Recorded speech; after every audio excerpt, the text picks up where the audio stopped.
This one really got me. So I called down to the front desk and I told that young girl at the counter, I said, hey, my room has no running water. She said, I know. And when she said, I know, that ticked me off. I said, what do you mean you know? She said, well, I can't explain it, but it's the only room in the whole place with no running water. I said, young lady, to call you stupid would be to defame the word.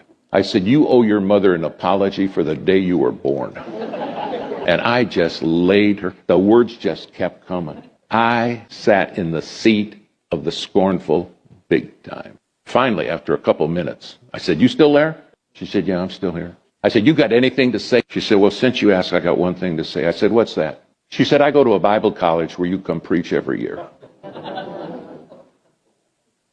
I said, hey, you knew I was kidding, right? I mean, I don't need water. Who needs water? She said, Brother Gibbs, I don't have hardly any money, but I pray for your ministry every day, and every month I send a few dollars because I believe in what you're doing. And she started sobbing. She said, I'm so sorry I failed you. I went down to that front desk, literally got on my knees. And I said, listen, what I did to you, I'd never want somebody to do to my wife or daughter. I broke God's heart. I sinned. She said, no, it was my fault. No, I said, it is not your fault.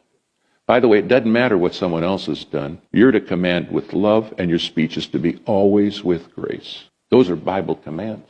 About a year later, I'm at her home church, and I met her pastor. And he said, you know, a girl in our church said she met you at a motel where she was working. I said, how about that? I mean, you know, sometimes you just try to play stupid, right? Let me see if I can just get out of this. I said, what'd she tell you? Well, just how much she loves you and how she loves praying for you. I said, that's all she said? He said, yeah. I said, preacher, let me tell you what I did to her. And I told him the whole story.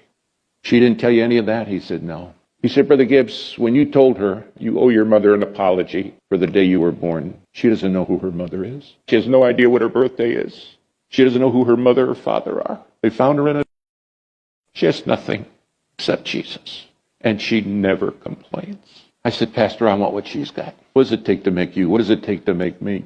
Sometimes it's just rush hour traffic and we're often griping. Sometimes we're watching something on TV and we're often griping. And by the way, be careful where you put your eyes and ears. I don't care what you're watching, which news outlet.